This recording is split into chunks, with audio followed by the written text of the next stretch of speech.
Shocking 1 week ago, Hollywood Hogan attacking Sting.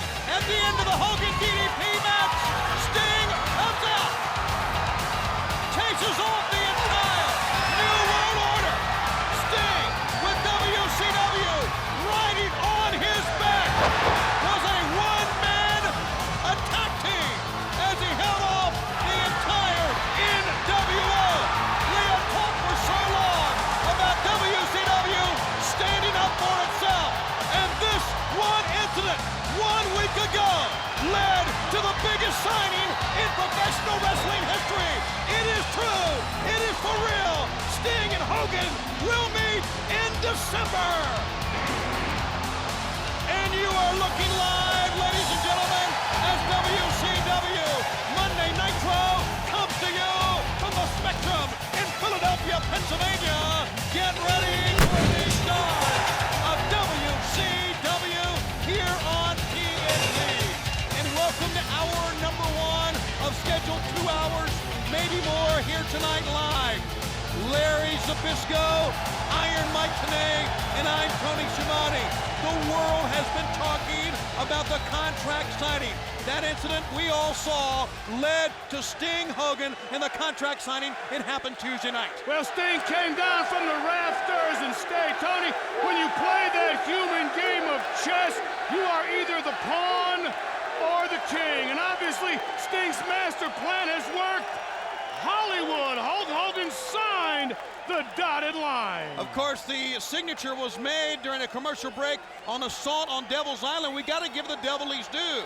That movie on TNT Monday, the world premiere, was rated as one of the top 4 cable movies of all time, Mike, today. Well, Tony, it was like sitting in on a piece of history, that historic signing, the most highly anticipated matchup in the history of World Championship Wrestling, and many people say the history of professional wrestling itself. Well, it happened during the course of Assault on Devil's Island.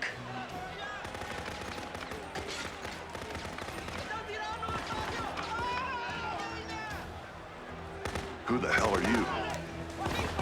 Who the hell are you? Never mind. Let's get Glendo and get out of here. You're all dead. One more word and you're dead.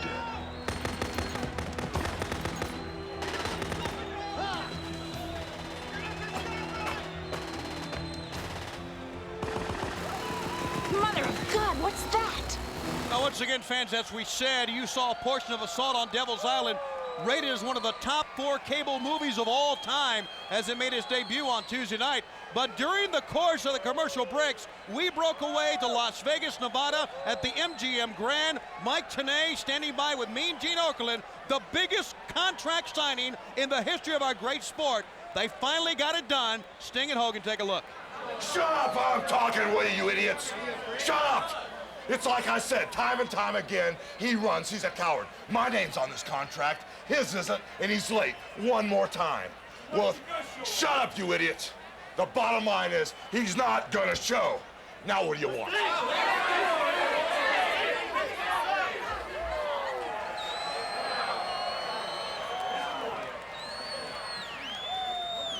Look at him, he's scared of Hollywood. Well, I guess we don't need to.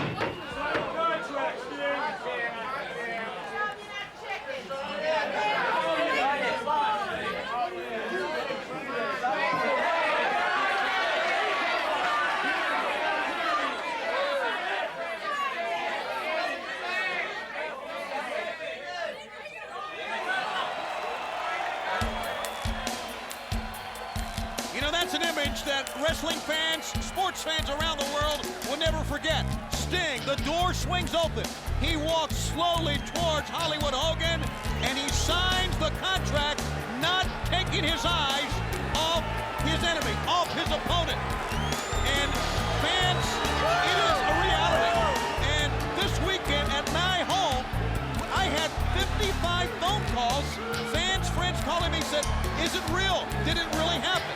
Well, yes, it did. Sting and Hogan, the contract has been signed. The 2 men will meet, living legend for the world title.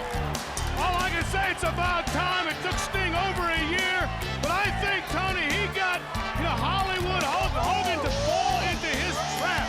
Whether Hogan thinks it was his idea or not, the The signature is on the official document, and history will be made. Well, Tony, we finally have an answer to everyone's question. They've been talking about it for well over a year, and we can finally make it official. Hogan and Sting. And yes, I agree with Larry. It's a case where Sting and his mind games have finally prevailed over the NWO. Well, we're going to start out WCW Monday Nitro, this 2-hour edition, and I say 2 hours, maybe more, with what I think, and looking at the rundown that we have here, a very bizarre tag team encounter. And I say bizarre because you saw Eddie Guerrero and Dean Malenko walking to the ring together. That's right. They're going to be a tag team here. And Rey Mysterio Jr. teams with Steve Regal. This is very odd, Mike, today. Well, Tony, what I think we're seeing here is a pattern developing as we lead into World War III, Sunday, November the 23rd, live on pay-per-view from Auburn Hills, Michigan, and that being the 60-man, 3-ring battle royal.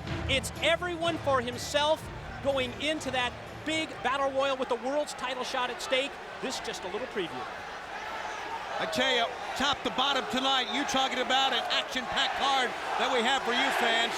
We have the total package. Lex Luger going after the U.S. champ for the title. Curt Hennig here tonight in this program. A Philadelphia street fight, a return match from last week. The Steiner Brothers to meet Public Enemy. That's Philadelphia's own Public Enemy. Plus a Lucha Libre Battle Royal. That should be exciting. A little bit later on, Ray Traylor and Steve Mongo McMichael will go at it. The Disco Inferno defenses TV belt against Saturn of Raven's group, and that's going to be all coming up later on in this program tonight. Plus a lot more to talk about as it relates to Hollywood Hogan and Sting, the match that has become a reality for wrestling fans worldwide. Whoa, whoa, whoa, whoa. I tell you, these four guys go together like water and oil. I mean, this is going to be very interesting. I know Regal doesn't like Rey Mysterio Jr. at all, and I know Malenko doesn't like Guerrero at all. I don't know of anybody. I don't know of anybody that likes Guerrero, including his own family members. Sending now, Malenko in, cartwheels out of the way, handspring up, and nicely done that time by Rey Mysterio Jr. But you did notice, living legend, that they walked to the ring almost like it was 4 separate men. I noticed everything. Instead of 2 teams. And you know, it's going to be 60 separate men coming up November 23rd in World War III, where one man will go on to Super Brawl, who comes away in the 3-ring battle royal to face the world heavyweight champion. Malenko has tagged in Eddie Guerrero. I don't think Eddie wanted that. And you know, all of the wrestlers are talking now, Mike, when you talk to them in the locker room area. They think that by the time we get the Super Brawl, the man who wins World War III that goes on to Super Brawl will have to face Sting and not Hollywood Hogan. Well, everyone knows that they have a shot at the most prestigious title in our sport. That opportunity doesn't come along very often. The winner of this upcoming World War III in the driver's seat. And the one common denominator that we have in this matchup, I think, is mutual respect among all 4 men. And I would agree with that. Sending Eddie Guerrero in. Bouncing face first does Regal. I tell you, I wouldn't get too overconfident about Sting. Everybody wants to see Sting beat Hogan, but you know, where has Sting been for the last year? Has he been training, and is he ready for a match? You know, after what, a year and a half? That's a good point. Hogan's been wrestling. You know, Hogan's he's sharp. What has Sting been doing? That's the important question here. It's been over 15 months since Sting has been in the ring. As a matter of fact, you have to go back before Fall Brawl of 1996 when we saw him in the ring last time. Well, just to be the devil's advocate, the one thing we do know is that Sting historically has been a real fitness nut, and I would expect him to be definitely at full strength against Hogan in the match of his lifetime. Being fit and having endurance is different than losing your timing and the fluidness of the moves you have to hit. Let alone the physical aspects of being in the ring. Got him over 1, 2! But Dean Malenko makes a save, and Rey Mysterio comes right out swinging with this one. And Larry, you bring up a great point. You know, you can practice all you want in any sports, but it takes that game experience that kicks your ass for you. Wow, what a move there. Guerrero back body drops Mysterio, and he catches him with a flying head scissors as he takes him over the top. Oh, he drop kicked his own partner by mistake. Regal's really going to hate him now. Well, I think you're right, and Regal rolling under near his corner. Eddie Guerrero power bombs him down. What a snap. From the former World's Cruiserweight Champion to the current one, what a power bomb by Guerrero on Mysterio. And here goes Eddie up top. He may be going for his patented frog splash here because, well, wait a minute. Wait, Malenko tagged and ran in. Malenko tagged himself in, and he's going to look at the expression on Eddie Guerrero. He's going to put the cloverleaf on, and Rey Mysterio Jr. taps out. No, he just said it was every man for himself, and Malenko proved it. Mysterio taps out in this tag team bout, and Eddie is very angry, and Malenko's going to leave him alone. And now look at this. Well, you're not going to get any kudos from Regal, I'll tell you that. Boy, wrestling makes strange bedfellows. It really does. As Steve Regal checks out his partner, a very angry Eddie Guerrero leaves as he and Dean Malenko get the win here on Monday Nitro Live, Larry. Well, take another look. Eddie making his move here. Watch this. Throws Rey. Malenko's got him, but over they go. And Rey held on. Malenko, I thought, got the worst of it, but just as Eddie was about to go for the frog splash, look at Malenko. He hit his hand, ran in. Eddie looked at him, confused. Malenko just tied him up right here. Hooked him and turned him over. Look at Guerrero. He's sitting on the corner, but he's getting mad.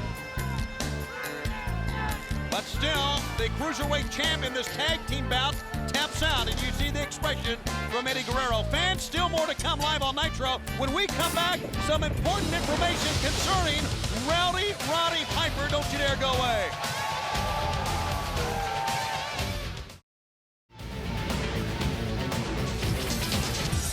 All right, the Nitro Girls, and we are back live in Philadelphia, and still to come here tonight, Lex Luger, Curt Hennig, WCW against the NWO. It'll be for the U.S. heavyweight title. We're going to take you back to last year and show you some highlights of World War III as we head to the big event coming up here in the month of November on the 23rd from the Palace of Auburn Hills. Plus, a Philadelphia street fight, a return bout from last week. It's going to be Public Enemy against the Steiner Brothers, and a lot more talk, a lot more analysis on the upcoming battle of a lifetime, Hollywood Hulk Hogan and Sting. It has been signed. It's what the entire sports world is talking about, Mike Tenay, for the World Heavyweight title. Well, Tony, it's on the lips of everyone, coast to coast, worldwide. We get faxes, we get information from Japan. It's a huge story over there as well. It's finally come to fruition. Okay, let's not forget what happened the last time Hollywood Hulk Hogan got into a ring on a major event. It happened back at Slim Jim's Halloween Havoc in a steel cage. Now, at the end of the night, this was after Piper, let me reiterate this as we did last week, won the match. He was brutally attacked, he was handcuffed to the cage, and we do understand that Rowdy Roddy Piper has suffered a severe injury. He has suffered nerve damage in his face. We are not so sure about how long he will be out. But Roddy Piper, as you can see, that belt hitting the man in the side of the face took quite a beating that night, Larry. Well, this is an abomination, just an abomination. And look at that little jerk Bischoff getting shots in. That was just an abomination, Tony. Yeah, it really was. And once again, fans, we do not know when Roddy Piper can return. The only thing we can say, Mike, is what we have heard, that our interim commissioner is down right now. Nerve damage, nerve injuries to the face. It could be a long time for Roddy Piper. No exact word yet on the possible return of Piper. Who knows how long he's going to be away from the action. But it just seems that ever since Piper took over that role as the interim commissioner, World Championship Wrestling has turned the corner. Well, we've turned the corner, but don't forget it also made Piper a gigantic target, focusing all the energy of the New World Order against Roddy. And even though Roddy put, Hollywood Hogan out, that's what they did to the man. That's the respect they have for great ability. They should be hung. Well, let me say this, Larry. You were pretty belligerent a week ago on this program and pretty upset about the annex of basically what happened at Slim Jim's Halloween Havoc. You want to comment on that? Well, yeah, I did what I said I was going to do. I called it down the middle. Obviously, Scott Hall couldn't handle the pressure. So what does he do? He Cole cocks me from behind. And to make it worse, that stupid little dweeb Bischoff kicks me in the head. I didn't even know that till I saw the replay. But I issued a challenge to Hall, Tony, and like the man he is, he backed down and blew it off. Well, the challenge is still open to Mr. Hall. All right, that's from our broadcast colleague, the one and only living legend, Larry Zbyszko. We're looking at Finlay and Dave Taylor. You know, you're taking a look at two of the great international stars here, Mike Tenay, going at it. Certainly the case, Tony. Belfast bruiser Dave Finlay against Dave Taylor from England.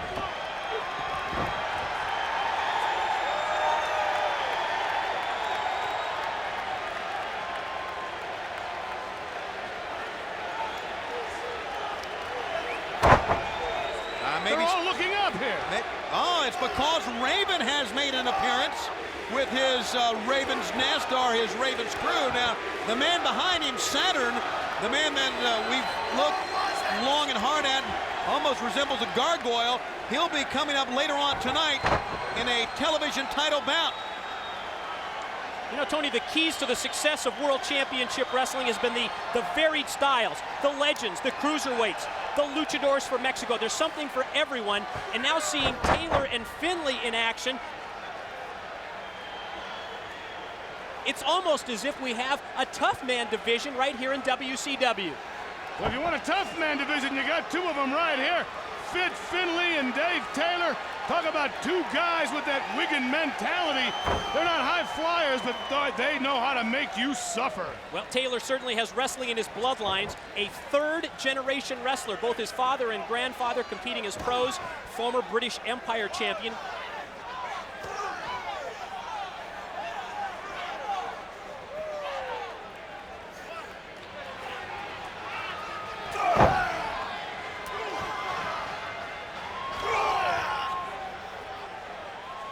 WCW. There's only 50,000 people in Fukuoka. Close. That's about right, I guess. And the WCW stars known worldwide, as we're looking at two of the international stars here. And, you know, you think back about what happened to interim commissioner Roddy Piper. You mentioned, living legend, that he's been a big target for the NWO. He has really paid the ultimate price. And I'm not so sure if he'll be able to rebound from this severe injury. But if you think about what has gone down over the past, let's say, 3 weeks, all of this was, I think, to finally get Hogan and Bischoff to agree to the match. They did. But Piper had to pay an ultimate price for it with an injury. Yeah, well, when you talk about nerve damage, you're talking about, you know, collapsed vertebrae and herniated discs, you know, the same type of injuries that took Anderson out. He dumped Taylor right on his head. Oh, he got him. With a tombstone pile driver, down goes Dave Taylor. Spiked him with that tombstone pile driver a la Steve Mongo McMichael. And there he is, one of the toughest, as you said, Finlay. And it's time for our Slim Jim replay here on WCW Monday Nitro. Toughness! Yeah, he is tough. You're right about that. And with our Slim Jim replay, the living legend. Well, Finlay and Dave Taylor, both guys that they don't care. They're out there to give 100%. Look at right here. Taylor had him up and dumped Finlay after spinning him around. Dumped him right there. But still, Finlay, the competitor that he wasn't. Talk about a way to herniate that vertebrae, dumping a man on the top of his head. That's the way to do it. Finlay is your winner here on WCW Monday Nitro with a win over Dave Taylor. Still to come about for the U.S. heavyweight title, plus a Philadelphia street fight. The Steiners against Public Enemy.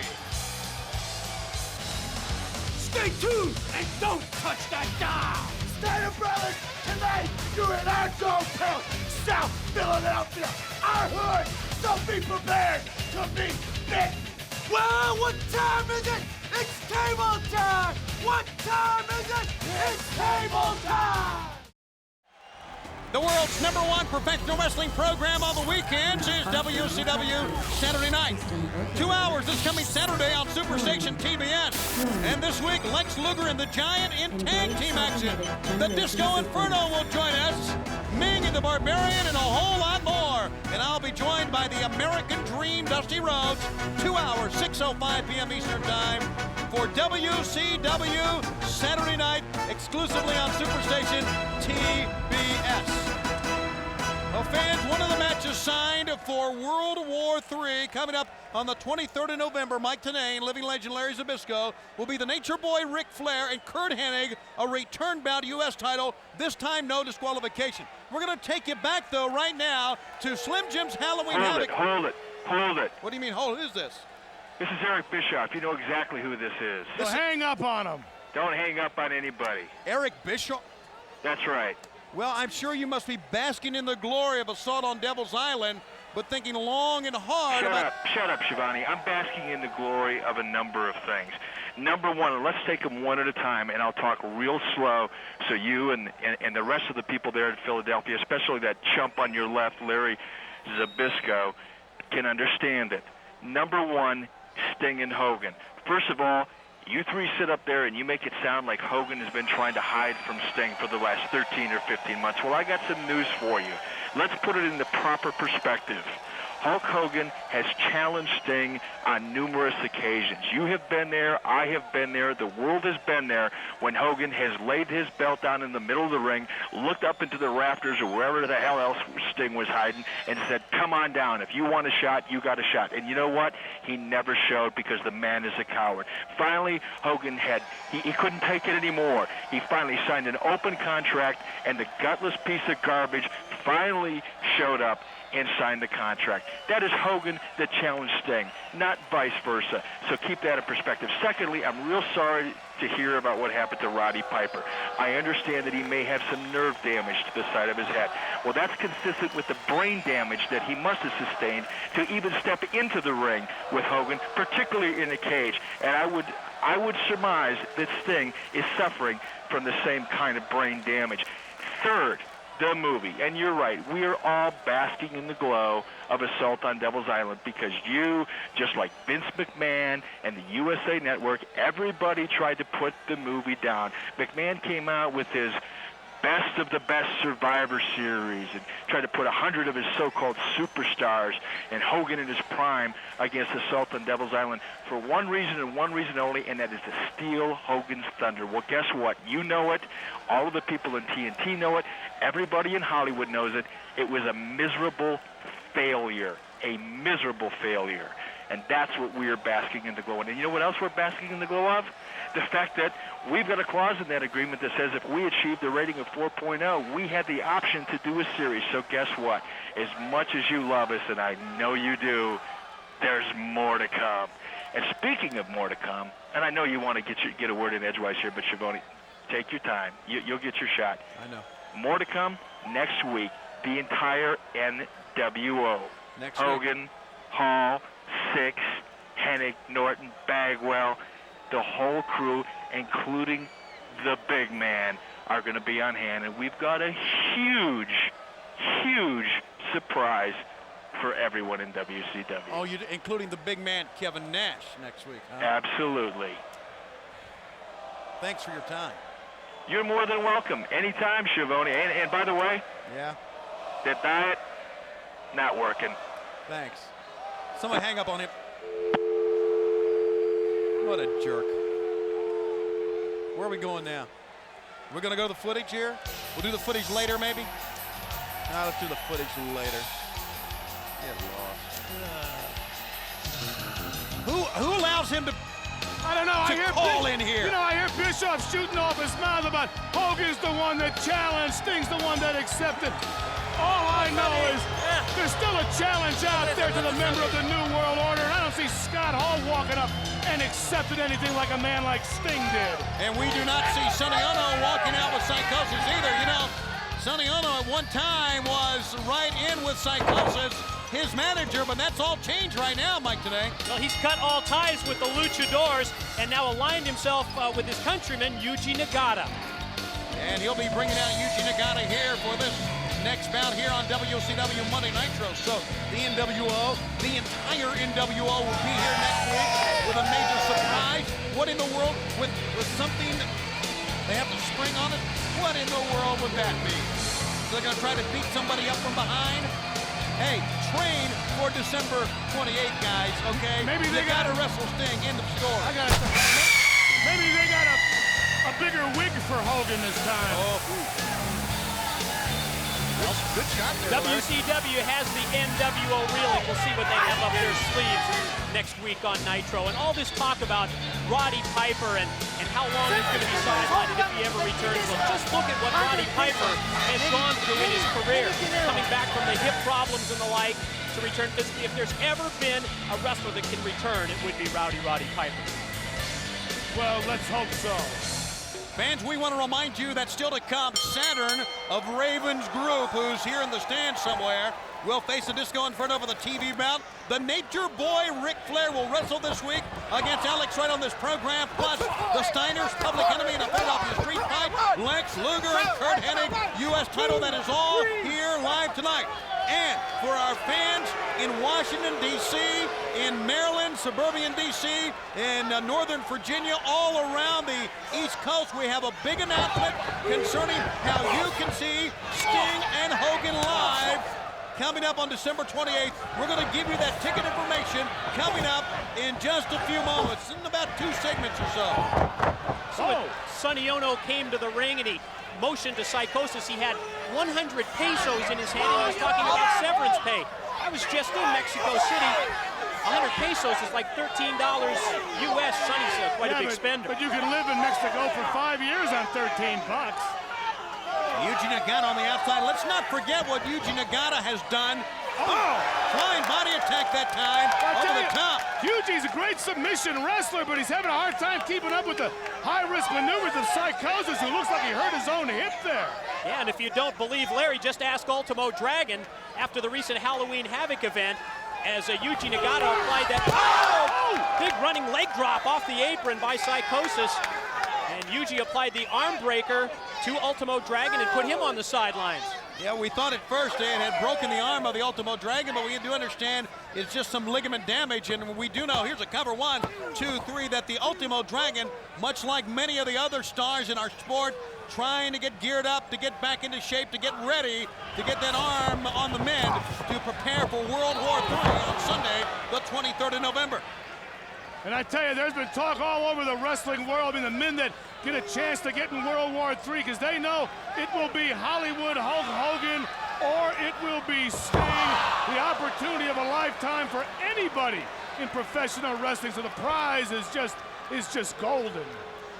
Yuji Nagata wanting Psychosis to get up now. Nagata, how about that maneuver? On top of the head goes Nagata. But Yuji wants to get Psychosis down. He wants to ground him, clip his wings. Keep him on the ground. That's where Yuji can make him submit. Between the shoulder blades he goes, and fans, I don't have to stand here or sit here and try to dispute everything Eric Bischoff had to say. You know as well as I know, fans of WCW or NWO, that Hogan never once wanted to wrestle Sting. He avoided it.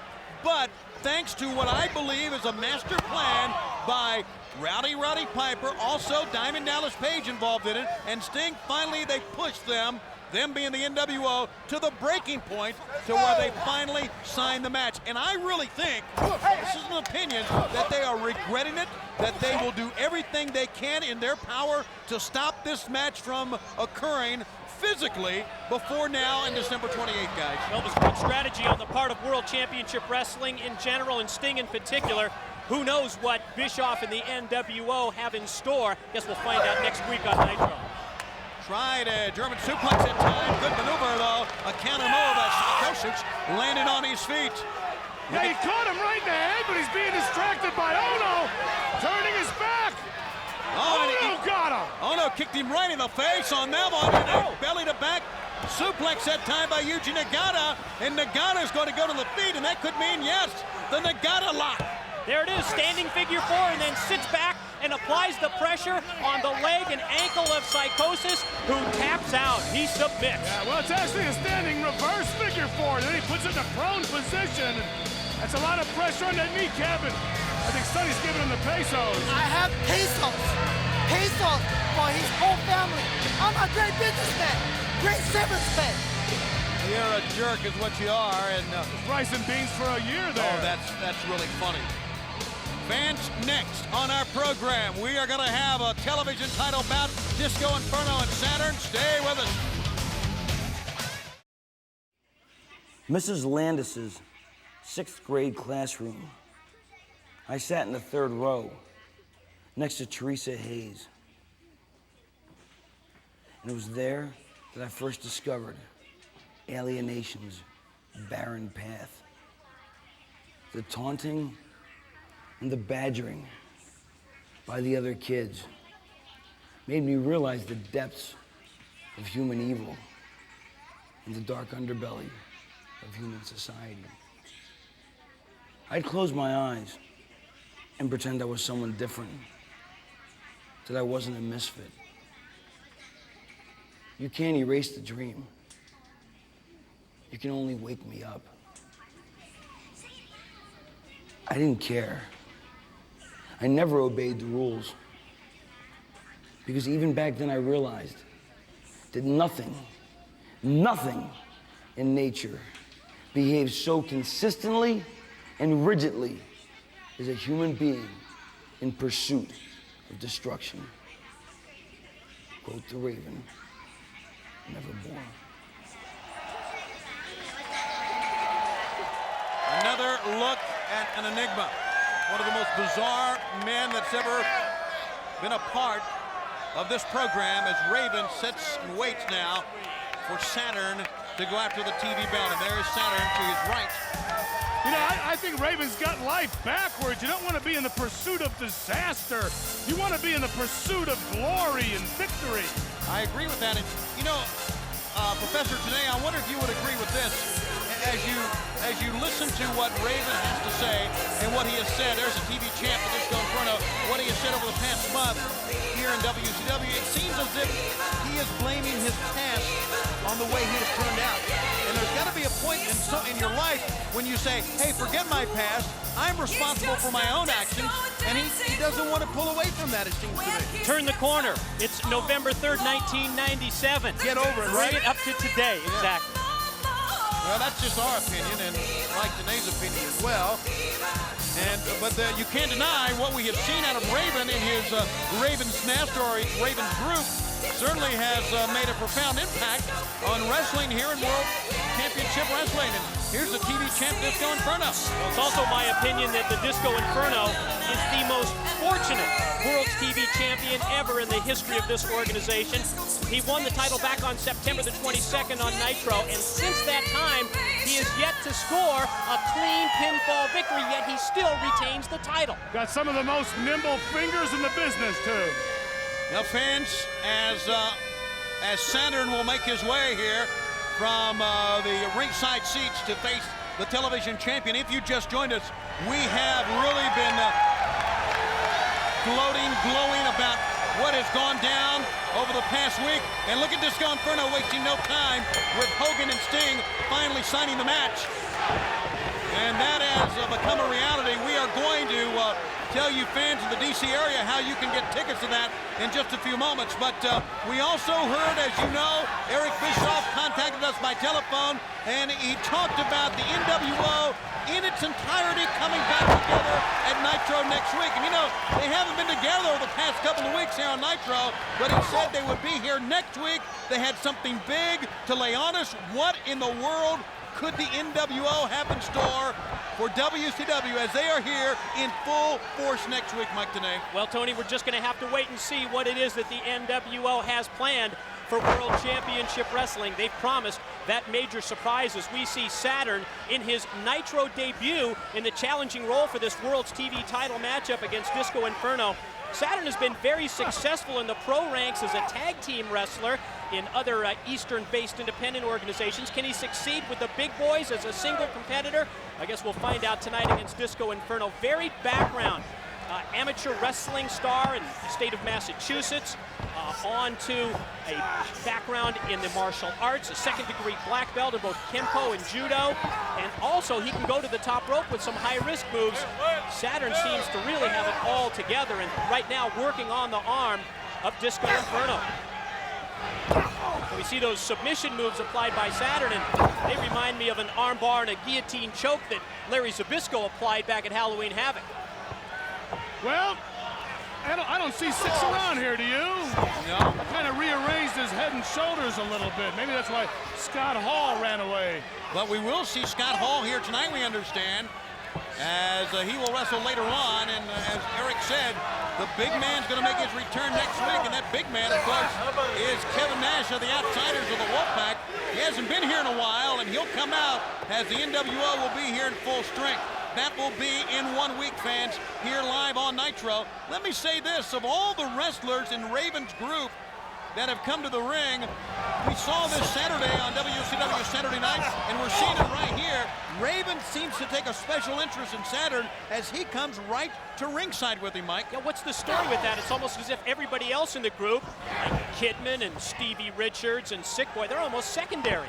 Well, you know, it seems to me like Raven may have more control over Saturn than the rest of them. He may feel closer, may have more trust in this guy. I tell you, I've been watching this guy's debut here, and he's been through a few very good submission holds. Hasn't held on to him long, almost let the Disco out of a couple to keep on hurting him. Here's another one. Drop toe hold, rides right up with a double underhook taken from behind, and Disco, luckily, is close to the ropes. Yeah, he's out of position right there, but almost double grapevine those on. The Disco is wobbly. Saturn has overwhelmed Disco Inferno here. Keeps looking over at Raven like he's waiting for an instruction. Waiting for approval, I guess. Mind wave or something. I tell you, there is no question that the leader is Raven. Yes! And this man, Saturn, is hammering Disco Inferno right here on Nitro Live. Bouncing him around like a disco ball. I mean, he's hammering him. Total domination on the part of Saturn. That snap suplex follows up again by working on the arm and the elbow. Drops down, extends, trying to hyperextend the elbow of Disco. And the elbow, but he's also got that wrist lock position on. See how he keeps his hips off the mat? That's the maximum weight. I tell you, Saturn's no slouch on that mat, boys. What we talked about, that amateur and submission wrestling background that he has. Well, forget the amateurs, the submission background. Oh, look at this now, driving the knee into the shoulder. You have to wonder how much more the TV champ can take here in this assault by Saturn. If I can use that term without the NWO getting mad. To take anything Who cares what they do? Well, I mean, they're able to call here anytime, and we just put them on the air. Yeah, but they paid for it. You know, I would like to see Bischoff, if he's going to talk to us, to be a man enough to stand up here beside you and say what he has to say. Well, why do you think they have to show up next week with a big surprise in full force? Because they don't have the guts to have a big surprise without every single member. Well, that's a great point. Once again, the focus of Saturn here has been the arm of Disco Inferno. And many times, Randy Anderson checking in, but to Disco Inferno's credit, he has not given up. He didn't give up, and I tell you, every time Saturn brings those hips off the mat, all the weight goes on the shoulder and the elbows. Saturn knows how to use his weight to maximize the pressure. Very sound game plan to this point employed by Saturn. Fans, before we were interrupted by Bischoff, I was talking about Curt Hennig and Ric Flair. We understand Mean Gene will be talking to Ric Flair, and he'll be showing you some of that footage here a little bit later on in this program. Saturn, good maneuver. He is back to the point of attack again. And once again, as we pointed out, as he goes back to the point of attack, he casts an eye over towards Raven, almost for his approval. I tell you what I do is I put my pinky inside those legs and start yanking them out of the eyebrows and the ears of Saturn. Oh, he stopped them there. How about that? Great comeback mounted here by Disco. Yank those earrings out. That'll hurt him. 1-2, and that's pretty good strategy, Larry, but the Disco Inferno not trying. As a matter of fact, well, looks like Saturn got to that left arm of his. Obviously, Disco just trying to shut out the pain here and get back on the attack. Trying to fight back with the right arm, the one good one. Oh, Saturn kicked him in the back of the head. Oh, boy, good maneuver, a German suplex, and down goes the Disco Inferno. The released German in the back of Disco's head crashing against the mat. Saturn follows up. You know, this is maybe not a fair comparison, but it almost looks like Raven and Saturn here. Reminds me of Ric Flair looking up at Arn Anderson, who was the workhorse and the henchman of the Horseman. Not a bad analogy there, and here's a double hook over the top of the suplex. Saturn's got him down. Looks like he's going to try to hook him here, guys. More of the same. As he pulled back, he got, it didn't take long. The Disco Inferno submitted. The Disco Inferno has submitted. And ladies and gentlemen, we have a brand new World Television Champion. It's Saturn. He calls that move the Rings of Saturn, and it provides him with a submission victory and a World TV title reign, and look at that. And they're celebrating. They threw this kid out again. Oh, yeah, that's right, celebrating in there. Raven just shoots Stevie Richards out on his head. Boy, this is so bizarre. Well, I tell you, Saturn looks bizarre. Enough earrings in the wrong places, but when I watched him wrestle, this guy knows what he's doing on the men. He basically just tortured the Disco Inferno into final submission. He didn't take any high-risk maneuvers. This guy knows what he's doing. No wonder Raven's looking at this guy. Well, and Raven not smiling or doesn't seem to be thrilled at all. But right now, we're going to go to Mean Gene Okerlund. Tony, I thank you very much here in Philadelphia. Ladies and gentlemen, please join me as I welcome on this Monday night one of the most revered sports personalities in the entire world.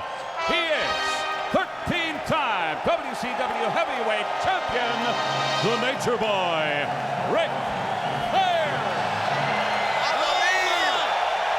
What an ovation for this man. Back 100% and looking for Curt Hennig, who is here tonight. And when both men are in the same building, guys, that could be trouble. And as we've seen, the building can't hold them all the time. We've seen Flair chasing them out of the arena, out into the street. Who loves you, Nature Boy? Philadelphia!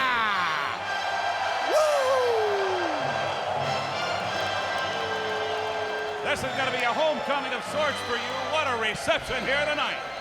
Mean Gene, this is respect. Philadelphia, you love blood and guts, and I love you. Ric Flair, I want to take you back to Halloween Havoc. You have had a feud back and forth in the past few months with a gentleman by the name of Curt Hennig. He stuck it to you. Last week, however, a little reciprocity. Hennig, wherever you are, and I have walked this building 3 times thus far and can find you nowhere. Make no mistake, tonight, TNT, Hennig, I'll catch you in this building and I'll make damn sure it's on the air. You know, Ric Flair, something you should contemplate, however, here tonight, is you may be faced with the entire NWO. And you know what? I will be Eric Lindros, and you will be Yager, pal.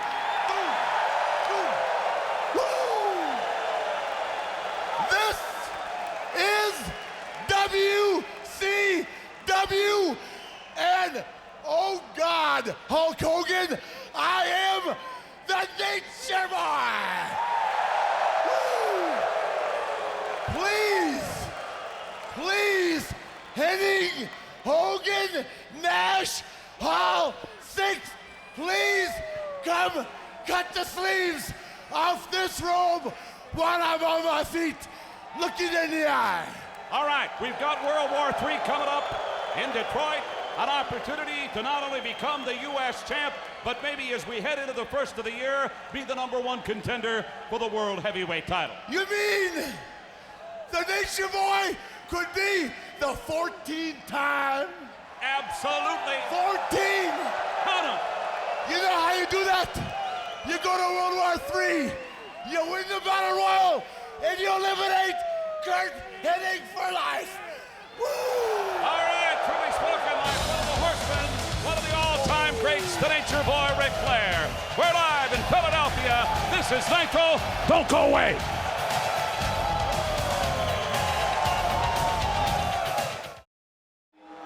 We welcome you back, and it's time for the second hour of WCW Monday Nitro. We are live, and we are from Philadelphia, Pennsylvania. We are joined, of course, by Iron Mike, the Professor today, and still with us, the living legend, Larry Zbyszko. And here's the big announcement we've talked about. As you know, Starrcade 97 will be held on the 28th of December. It will be Hogan versus Sting for the world title. The event will be held live at the brand new MCI Center in Washington, D.C.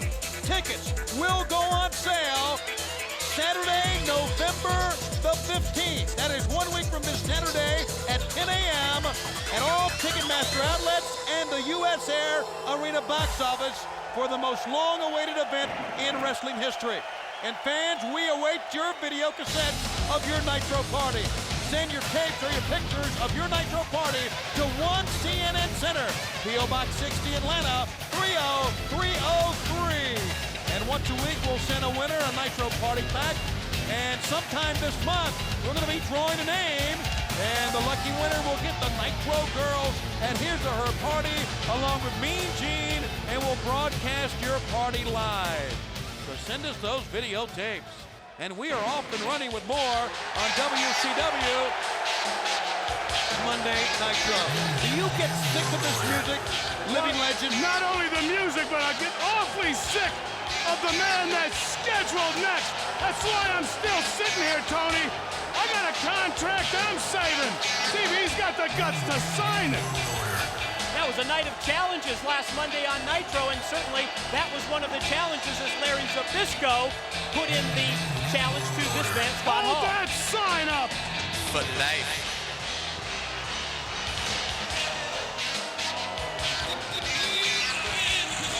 Wait a minute, what is Scott Hall doing with a championship belt? Where'd he buy that?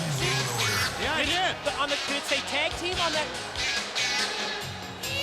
I'm not for sure what it says, but I mean, they are no longer tag team champions unless there was some sort of win by the outsiders that we did not, or the Wolfpack that we did not know about. No win by the NWO or the Wolfpack? You can just make your own belt, walk to the ring with it, and consider yourself a champion. Whatever. That is really strange. Well, he's the only one that considers himself a champion. Yeah, no one else worldwide does. You're right about that, legend. Scott Hall. You know, where's his sidekick, six-pack? Well, he just sent, I believe, a little message out to Kevin Nash, the big man, who will return next week when we understand the NWO will be in full force. He's got a microphone. Great. At least he's not a long distance running from you, Larry.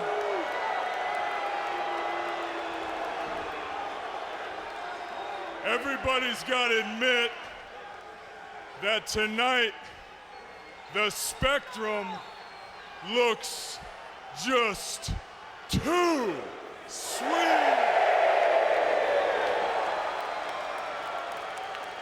Okay, you probably heard by now, we're doing a little survey. We're trying to figure out who's with us, who's against us. I just talked to Big Kevin Nash. He's kicked back in Phoenix. I just talked to Six-Pac. He's kicked back in Minneapolis. And we want to know, did all you people come to see WCW?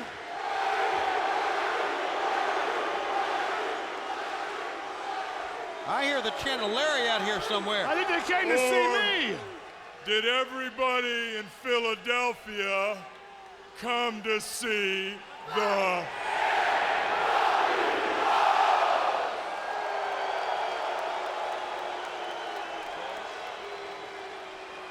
It looks like one more town for the bad guys. You can't say that. Hey, I got a little more business to talk to them. I'm gonna beat up Chris Jericho. Okay, a lot of people been talking about Big Kev and Six-Pac, and maybe they're hurt. Unless you're a doctor, we'll meet you down there. You know where. And the last thing is, where is he? Hey, Larry Zbyszko. Oh, I knew this was coming. And the fans did too.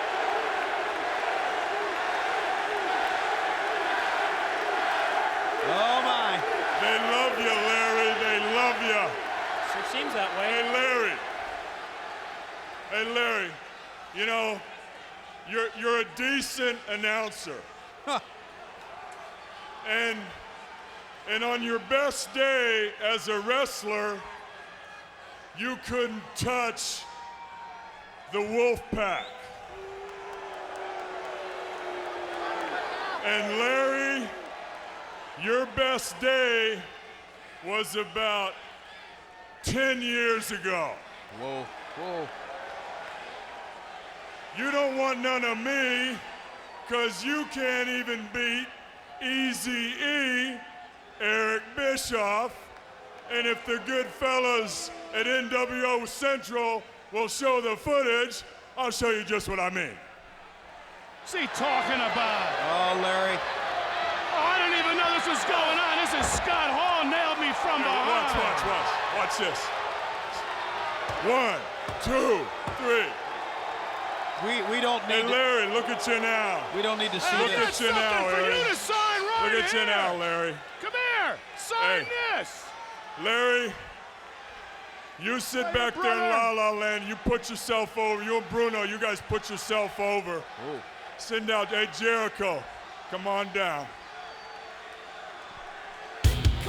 I'll take that as Scott Hall's cop-out to accept my challenge. Larry, I apologize for that footage. We didn't know. There's nothing to apologize for. Everybody knows that the Bischoff part is nothing but a joke. Scott Hall stuck up from behind like the man he is. I got a challenge, Tony. See if he ever grows up someday. Maybe he'll accept it. All seems to be in Scott Hall's court at this point, doesn't it? Well, I don't want to say yes, but I'm here to do a job. I signed to be a broadcaster for a great, great company.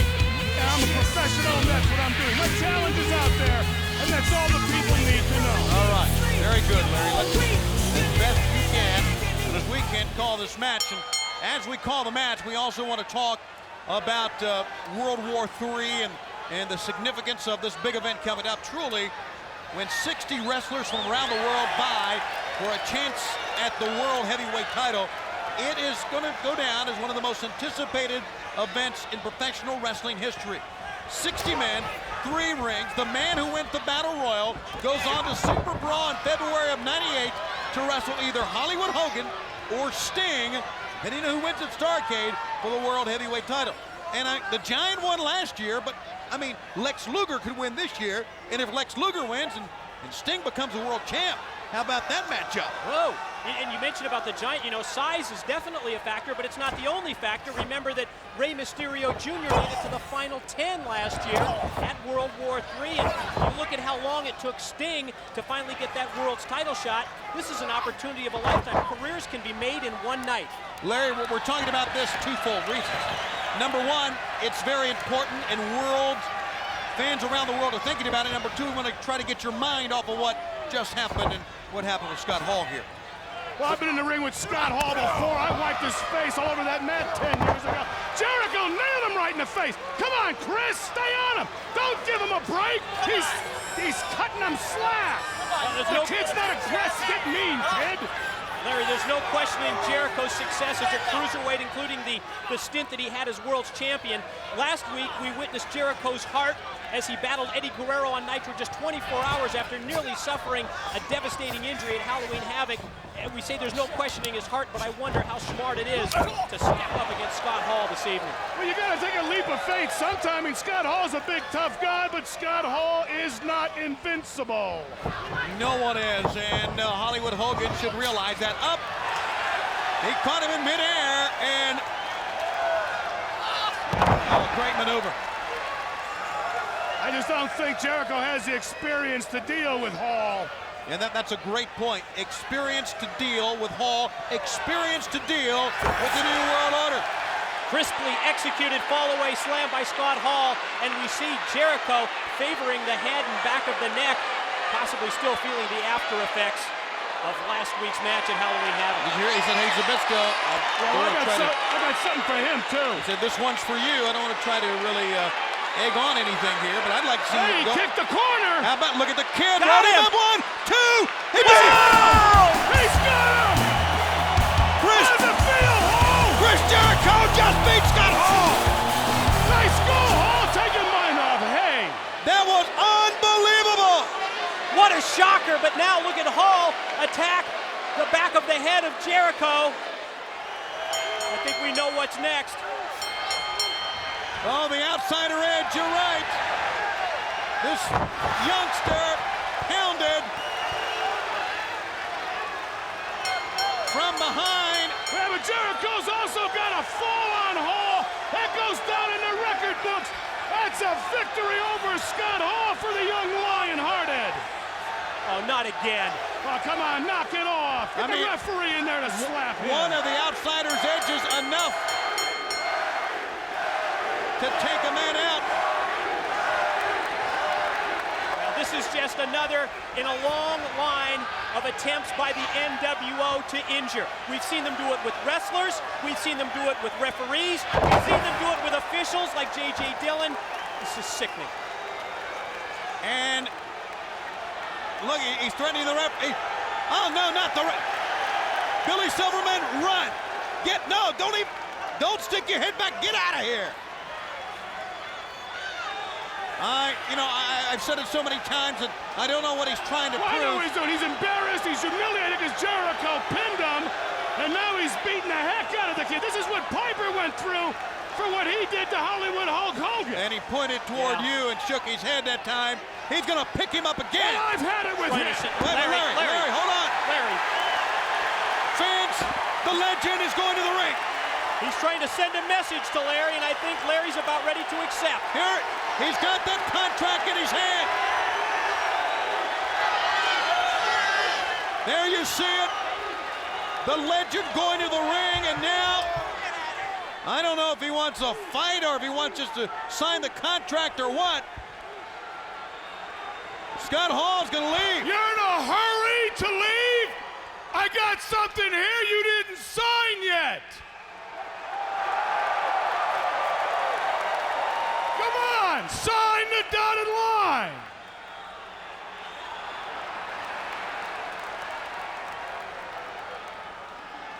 Where are you going? Yeah, go on, because we don't want you here.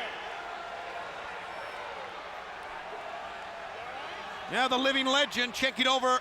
Hey, you got a problem with this? Checking over Jericho. You got a problem? All you gotta do is make an X. It's right here. He's not gonna sign it. Tell you something, we got a problem here, Hall. You have got a problem. You are a disgrace. You are a disgrace to yourself and to the New World Order. If you do not accept my challenge, you will be known to every fan in the world, every armchair champion, and every internet nitwit as the biggest coward in the New World Order. You are afraid of a two-handicap broadcaster. What a man! Very well said, living legend. But the contract's still unsigned. Before we go away, a look at the high flyers. The Mexican Luchadors with Mike today. Lucha Libre and the Mexican Luchadors. The high-risk, high-flying aerial assault of the Luchadors has revolutionized the sport of professional wrestling around the world. Moves that thrill the crowds and devastate their opponents. La Magistral Cradle, the Roll-Up, La Tapatilla, the Inverted Surfboard, or the Rito Romero Special. The Gory Special, invented by Eddie's legendary father, Gory Guerrero. The Frog Splash, developed by Eddie's late tag partner, Art Barr. Plancha, the Flying Cross Body Block. Tope Suicida, the Suicide Dive. The Triple Tope, the Huracan Rana, with or without a springboard, popularized in the U.S. as a Frankensteiner. Corkscrew Pescado, Guillotine Leg Drop. Senton Splash, Acai Moonsault, namesake move of Ultimo Dragon. 450 Splash off the top, Corkscrew Plancha, arguably the most dangerous move of all, Air Hoovy.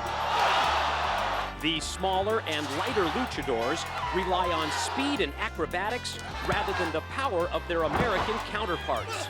Due to the lucha influence, wrestlers worldwide have adopted many of these daredevil maneuvers. We've seen the present. Who knows what the future brings from Lucha Libre and the Mexican Luchadors. We're thrilled to have with us three of the members of the Philadelphia Eagles here this week. That is a left to right starting offensive tackle Barrett Brooks, starting fullback Kevin Turner, and starting center Steve Everett. All here this week, and all a part of the action of WCW Monday Nitro. Right, we are worldwide, and we are undisputed #1, and now joined by Bobby the Brain Heenan. You've heard, as all of us, a talk from Eric Bischoff on the phone conversation. The NWO will be here in full force next week, but he cannot deny the match assigned Hogan and Sting. Well, Bischoff can lie all he wants. Hollywood Hogan can lie all he wants. For 15 months, that's all Hogan and Bischoff and everyone in the NWO has done. They've lied to you people, and they've lied to Sting. Talking's all over right now. You can lie all you want. Hogan, you're going to have to get in that ring. You're going to have to put up or shut up. And Mike, today we still have great action to come here tonight live. Tony, yet in hour number 2 of Nitro, a rematch from last week with the Steiner Brothers against the Public Enemy, appropriately enough in a Philadelphia street fight, and a U.S. title match, Curt Hennig against Lex Luger. And as we know, as we go to the ring for a Lucha Libre Battle Royal, we have Ric Flair in the arena here at the Spectrum in Philadelphia. You can see how each and every section, each and every deck of the Spectrum loaded with fans here, as we are now seeing some of the stars of Lucha Libre Wrestling. There's Damien coming out. We see Viano #4 on his way out. And that is El Dandy. In his Nitro debut. His Nitro debut, you're right. We saw him recently on WCW Saturday night. And, well, here comes Psychosis. Definitely dressed for the recent holiday, isn't he? Still dressed up for Halloween, I was going to say that. And we also have Silver King coming out. And this is going to be, as we said, a Lucha Libre Battle Royal. And with the same rules, basically, that applies to the World War III Battle Royal coming up, as Juventud Guerrera now makes his way out. Sort of a mini preview of World War III.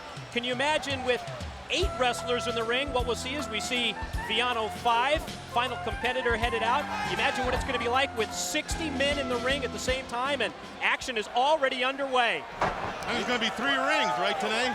It'll be, I can answer that for the professor. Yes, it'll be 3 rings. And the one man left standing will go on to Super Brawl to face the world champ, who, as it stands right now, is Hollywood Hogan.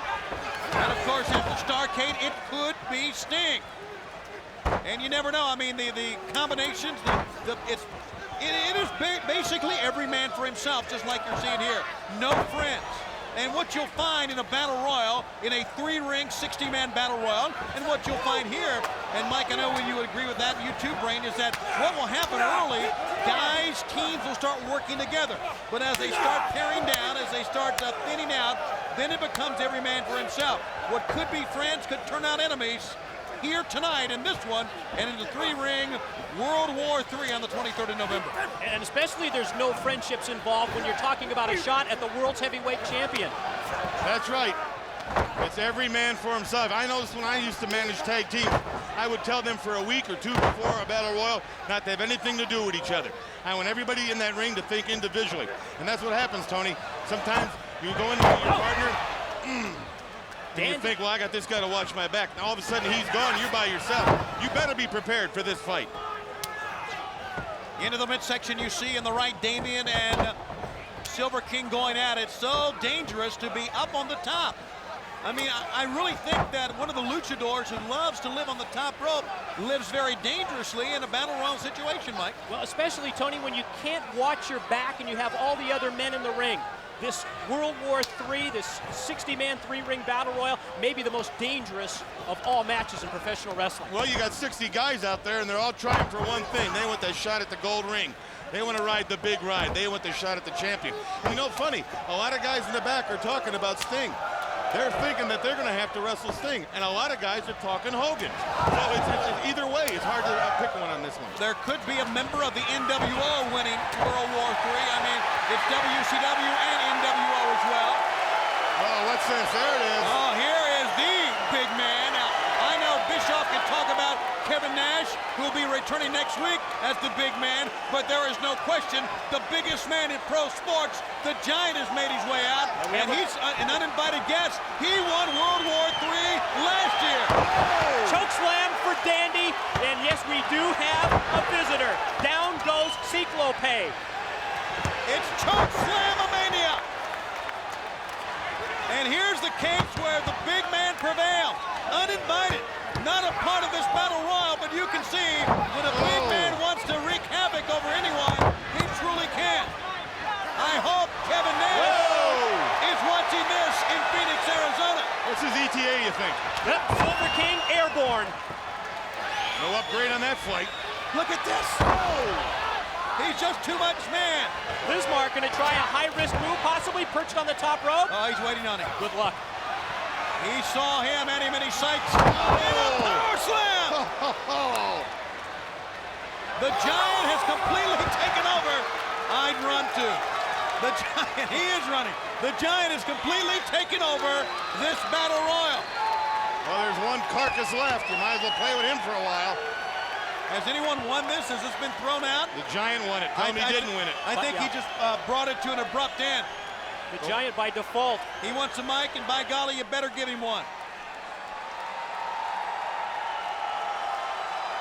Tell us about a big man, Bischoff. Take a look at this man. Now that's how you train for a battle royal. World War III is just around the corner. Thanksgiving, a time to eat. And you've got a giant that's hungry. You've got a chance at the world title. 60 men, one man wins it. You've got people that talk trash in the NWO. They all talk about the big man, Kevin Nash. Kevin Nash, you're not the big man. There's only one big man in professional wrestling. That's the Giant. The way I look at it, I'm gonna call you Little Big Man.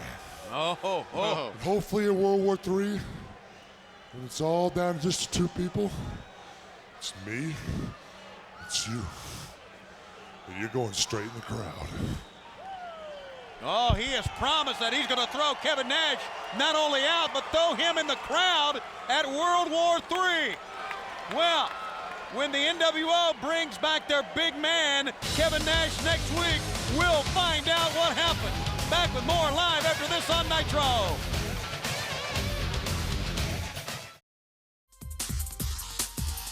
Once again, we want to remind you that we are 12 days away from tickets going on sale in Washington, D.C. for Starrcade. It will be Hogan and Sting for the world title, the biggest, most awaited match in the history of professional wrestling. Tickets will go on sale Saturday, November 15th at 10 a.m. at all Ticketmaster outlets in the D.C. area and the U.S. Air Arena box office. So make sure, as you saw the lovely Nitro girls, to join us. I can tell you, fans from Northern Virginia, fans from Delaware, fans from up around here in Philadelphia, Baltimore, the state of Maryland, down in North Carolina, West Virginia, Ohio, we're all going to be calling Ticketmaster, maybe taking the trek to D.C. for the 28th of December, Mike. Well, Tony, we've talked to people here in Philadelphia that have already let us know that they're headed to the big event at Starrcade all throughout the Northeast as well, like you mentioned. They may be getting in line right now as we speak. It's only, what did you say, 12 days away? 12 days away, that's right. And don't forget, the kids are out of school, holiday time. They'll be coming from the West Coast. People be coming from Canada. This is a match the world really wants to see. Alex Wright is walking out arm in arm with Queen Deborah. And that brings up a very interesting point. You're not kidding. He does need dance lessons. The interesting point is the fact that Alex Wright has kind of been playing second fiddle to Queen Deborah and her association with Bill Goldberg. But it was pretty much explained, I thought, this past week on WCW Saturday Night, where she feels Goldberg can take Mongo out. Not necessarily that she is arm in arm with the likes of Bill Goldberg. She has seen more in ringside with Alex Wright, but she feels that Goldberg is the man to get the job done. Almost as if Goldberg is a hired assassin on the part of Queen Deborah. She's officially associated with Alex Wright, however, and now it's time for the Nature Boy. One of the legendary stars in the history of professional wrestling. Woo! And we are so happy, thrilled to have him part of our program each and every week.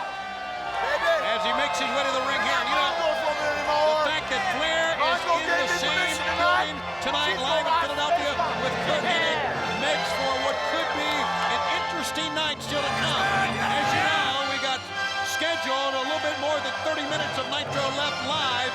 But as always, if something breaks down, if something wild happens, we're going to stay with it until the very, very end.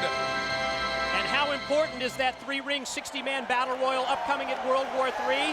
But you hear the Nature Boy Ric Flair in his interview earlier this evening on Nitro, already making plans to be noticed as the 14-time World's Heavyweight Champion. But Brain, look at it this way, and Mike, you had a great point. He can become, if he wins World War III and goes on to Super Brawl to defeat the world champ, the 14-time world champion. But he must go through World War III on the same night where he faces Curt Hennig in a no disqualification match. That's really, as great as Flair is, a very tough task. Well, he's a human being. Of course, he's won the title 13 times. But to wrestle a man like Curt Hennig, then go out and wrestle 60 men, I don't see where he can do it. I really don't. You know, and but then again, excuse me, a lot of people counted this guy out before. Yes, they did. Didn't think he could do it. He was in a plane crash and came back. He had that steel door from the cage smashed into the side of his head. This man had rotor cuff surgery. A lot of things have happened to this man. There he stands right now in front of you in the ring. He has always been one of the athletes who's been in the best condition. I mean, if you look up and down about training, the Nature Boy Ric Flair, always very powerful, but the cardiovascular training for Nature Boy Ric Flair has been superb, and that's why he has always been one of the greats. Now, truly a master, whether the match is 10 minutes in length or 60 minutes. Nature Boy has proven it so many times with those 15 world title reigns. And not only that, he hasn't been to bed since 1971. That's probably right as well. The back chop by Flair, sending the man in, back body drop. Ric Flair, not only is he on top of his game, as you can see, executing moves in the ring, but Flair is feeling very, very good about himself as well, guys. It appears he has something to say to Queen Deborah in one fashion or the other. Flair has to remain focused, however, on Alex Wright. He knows that Curt Hennig is in the building. Hennig, in our main event, will be defending against Lex Luger. He must keep his concentration, however, on Alex Wright in this matchup. Well, I know Curt Hennig well, and he's the kind of an athlete, he's the kind of a champion. Right now, if he's got Ric Flair on his mind, he realizes the match he has coming up at Luger. He's concentrating on Luger. You have to. Let's also not forget the focus of the war that's been raging on between the NWO and WCW. Never before in the 15-plus months that this war has gripped pro wrestling has it really come to the height it's come to right now. We have been riding over the past week on this wave of excitement that Sting and Hogan have finally signed. In the midst of all of this, Roddy Piper, interim commissioner, has gone down with a nerve injury to his face. We are not so sure when he can come back. And the fact that the NWO says next week they will be in full force, including the man they call the big man, Kevin Nash, coming back. But we know who the real big man is, the Giant. That sounds like a threat. And I really believe in the 15 months that this war has raged between these two factions, next week on Nitro may be one of the turning points, may be one of our most important Nitros. Well, the NWO appears to be reeling at this point, and finally it almost seems as if World Championship Wrestling is on equal footing with the New World Order. That's why it's very important next week. You're right, I feel that way, don't you? I don't. I think no. I think we're a step ahead of the NWO. Very good. We're not worried. We're not worried now. Sting's in the picture now with the ball bat. They're the ones retreating. They're the ones backpedaling. Hogan's the one shooting off his big mouth. And the fact that as we head now, not only to World War III, as Flair now, the combination blows right and left to Alex Wright caught in the corner, as we head to these two mega events, World War III and Starrcade, that I really think that it would, and this is an opinion, behoove Sting to stay away, to stay clear of the NWO. You know they want him to come back. You know next week when they're out here in full force, they want Sting to be here so they can gang tackle the man, so they can pound him, so they can get on him. WCW has to be prepared. They cannot be overconfident at this point, despite the fact that they seem to have an equal basis with the New World Order. It's a good thing you say that. Not only is this big World War III coming up where no one's anybody's friend, you can't trust his soul, this is a good time. Mind your own business, keep your mouth shut, don't even trust your friend. Trust no one around you, keep your eyes and ears open and watch your back. That's the way to win this one. That's the way to survive here, because things are coming to a boiling point. It's coming to a head. 60 of the greatest stars in our sport will vie in 3 rings at World War III. And that at the end of the rainbow, as the old cliche goes, pot of gold, a chance at vying for the world title at Super Brawl 8 in February 1998. And we got a 2 count. Alex Wright almost got a win that time. Imagine what if Diamond Dallas Page were to win the 3-ring battle royal and say Sting were to beat Hollywood Hogan. And we'd have Page against Sting in a world's title match at Super Bowl. There's so many combinations. What if Luger was to win it? Luger against Sting? Think of that. That has happened before. What if Nash was to win it? Nash against Hogan, maybe? I think Kevin Nash is going to have a specter, and that ghost over his shoulder the entire World War III is going to be none other than the real big man, the Giant. It's my opinion. And Eric, if you'd like to call back again and voice your opinion on that, we won't take your call. Could be the Giant and Sting. Talk about a dream matchup. Holy Moses. I mean, there's so many different ways, there's so many different avenues you can think about here. Outside now, and Ric Flair. This is where Alex Wright does not want to be. The old term that he made famous, dirtiest player in the game. Well, speaking about Philadelphia, this is a place I don't want to be either. Back chop. Well, I don't name one place you want to be. The place warm. Here's Flair picking up. Let's get warm here. Yes. Belly to back on the floor. Flair rolls in. Smart move on the part of Flair to get back in the ring. Deborah consoling Alex. She literally helped Alex to his feet to get back to the impact, and he pulls down on the head of Ric Flair here. You think Deborah ever 2-timed a guy? I'm not going to comment on that. And now we go. I'm going to comment on the wrestling match to the midsection. Just ask. Well, I know. Ask somebody else. Again. Alex Wright. You're jolting, huh? Not me. Would you shut up? In the Flair upside down, turnbuckle all the way to the floor. You too, huh? Tanae, do something He's about him. relentless, isn't he? Oh, boy. Alex Wright hit his knee. That time with an attempted, it was like a plancha or a suicide dive through the ropes that time. And I think he got a thumb in the eye of Ric Flair. Alex Wright is back up to the top, and whoa, boy, that'll stop you dancing in a hurry. That'll stop your heart. Maybe improve his dance steps. It might. Can't hurt. Ric Flair senses victory here and picks him up. That is still one of the greatest suplexes in our sport. Flair, the master of it. We've seen so many variations through the years, so many different ways to put a suplex on. Goldberg uses the jackhammer, but Flair puts on the figure four. Out of the vertical suplex, the figure four's on. It did not take long for Alex Wright to submit. He is still the master, the Nature Boy, Ric Flair. Uh-oh, he's not done yet. He had something to say to Deborah, and the self-proclaimed queen of WCW is going to go in the ring and check on her man here. And check on his knee. She doesn't look happy. No, she does not. She seems very, very upset, very distraught as she tries to help Alex Wright up. And here's our replay once again. Ric Flair holds Alex Wright up here in this suplex for a long, long time. Forcing the blood to rush to the head, gets him set where he wants him, drops him in the middle of that ring. Now you know what he's doing. He's slapping on the patented figure four. Your winner, 13 times heavyweight champion of the world, the Nature Boy, Ric Flair, and Alex Wright surrenders. And hold on to your seatbelts, guys, because here tonight, still here tonight, Curt Hennig, as he will wrestle Lex Luger for the U.S. title a little bit later on. Plus, Steve Mongo McMichael is here, and you're coming on back with us next. We welcome you back to Professional Wrestling's champion. It's Nitro.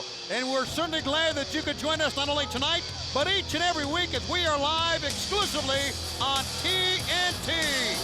Here he comes, one of the finest, toughest men, and really a guy I've known quite well for many years. Is a good old country guy, Ray Traylor. Good old country boy, huh? Yeah. You know where he comes from, Rabies and after dinner drinks. Oh, would you please stop?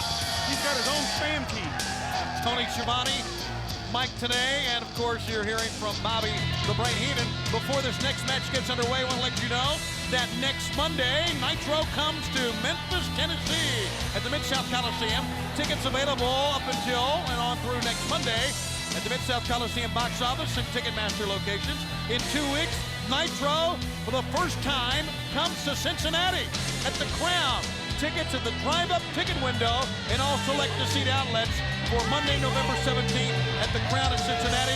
And in 3 weeks, we return to Saginaw, Michigan and the Saginaw Civic Center for WCW Monday Nitro. That's Monday, November 24th. Tickets at the Saginaw Civic Center box office and all Ticketmaster locations. In Cincinnati, you can drive right up to the window, get your tickets, large fries, onion rings, whatever you want. Small, medium, large, diet watching. That's not funny. Also, let you know that in the month of December, Nitro on December 1st comes to the Civic Coliseum in Knoxville, Tennessee. Tickets will go on sale this coming Friday, November 7th at Knoxville's Coliseum box office and all tickets, unlimited outlets for Nitro coming to Knoxville, Tennessee, Mike today. And how about that incredible first day ticket sale in Buffalo, New York last Thursday? Bobby, I know you were a part of that. With Larry Zbyszko. Monday Nitro, first time ever headed to the Marine Midland Arena in upstate New York. They mobbed us at the airport and the limos out. I mean, it was tremendous. The people in Buffalo are ready for Nitro. And we'd like to say hello to our good friends in Denver as well this week. As here we go, from the neutral position, back to the corner. From the greatest wrestling fans in the world there. Mongo's going to think he's pushing around some 350-pound linemen here. Well, Ray Traylor has certainly had his problems in a vendetta against the NWO in the past, now facing WCW Steve Mongo McMichael. On the shoulder. Ray Traylor, the type of guy, and Mongo's the same way, back down from no one. And as we go into World War III, guys like this usually prevail. I mean, you know, Brain, you've always said that the way to win a battle royal is to hide, is to stay away from the competition. And that's a pretty good strategy, but still the tough guys that we've seen. We've seen a Fit Finlay, we've seen a Dave Taylor. We're seeing these two guys. They seem to survive as well because they can take the punishment. Because as you know, a battle royal seems to last very, very long, especially with 6 men, and they can stay in there longer. And don't forget this, there's a lot more at stake. It's not just a cash prize. That's right. This is the opportunity of a lifetime to become world famous, to become a millionaire over and over again. And a lot of people just aren't going to let an opportunity like this slip through their hands. Because as we know, and let me bring up this, oh my goodness, let me bring up this point. There's obviously, it's very difficult for every wrestler to secure a world title bout. For guys, let's say like a Hugh Morris, who certainly should have had a world title bout until now and has not had a world title bout because of many different factors, politics being one. This is Hugh Morris's chance, if he wins, to get a world title shot that he normally wouldn't get. Or a guy like Buff Bagwell, a guy like Ming, Mortis. Stop. I got the sleeper for you right here. Goldberg. Bill Goldberg. He's on a run. He's on a roll. Is he ever? Talk about making your career in one night. Just like that, you move right into a world title shot. Dean Malenko. Right. So I tell you, it is really going to be quite a night on the 23rd of November at World War III, where one man will walk away from 3 rings and 59 others to get a shot at the World Heavyweight title on the And that's over the top rope to the floor. Yes, it is. We talked earlier about a tough guy division in WCW during that matchup involving Fit Finlay. Here's a couple of candidates right here.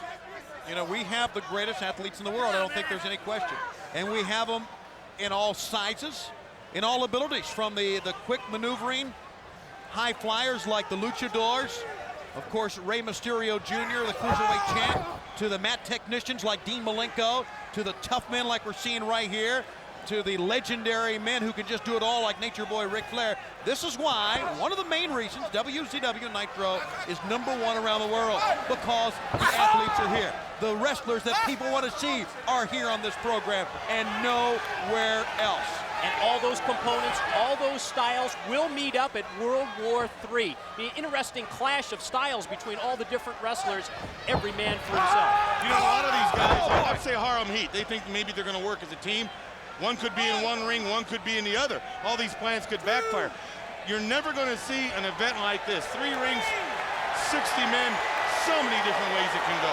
Fans are standing and they're erupting here. We have some, well, you mentioned Bill Goldberg. Here he comes, stalking to the ring. And he still has Mongo's Super Bowl ring from the Chicago Bears that Deborah gave him. Matter of fact, you can see it. He's wearing the ring right now. Man, I tell you, I know he's tough.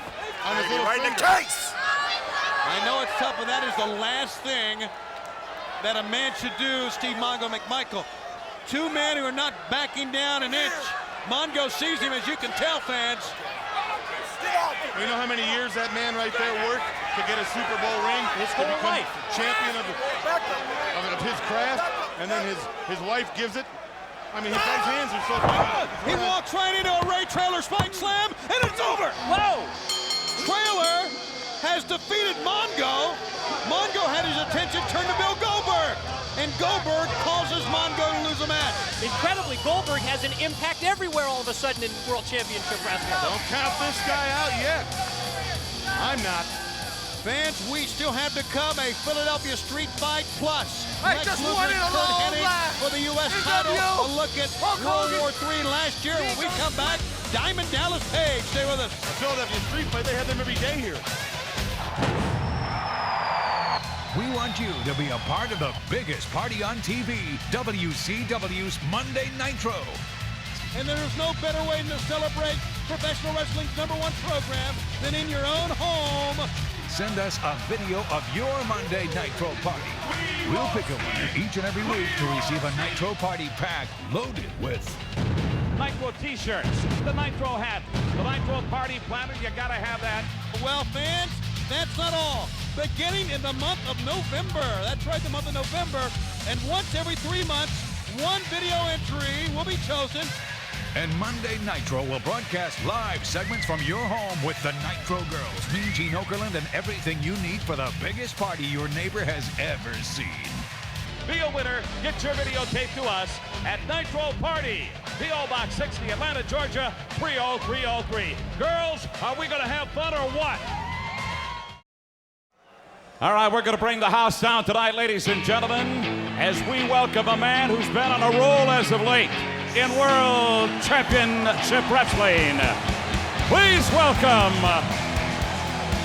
the founder and originator of the Diamond Cutter, Diamond Dallas Page. Oh, check that out, Tony. Look at that. Oh, yeah. That is a Diamond Cutter, I believe. Yes, it is. Hello.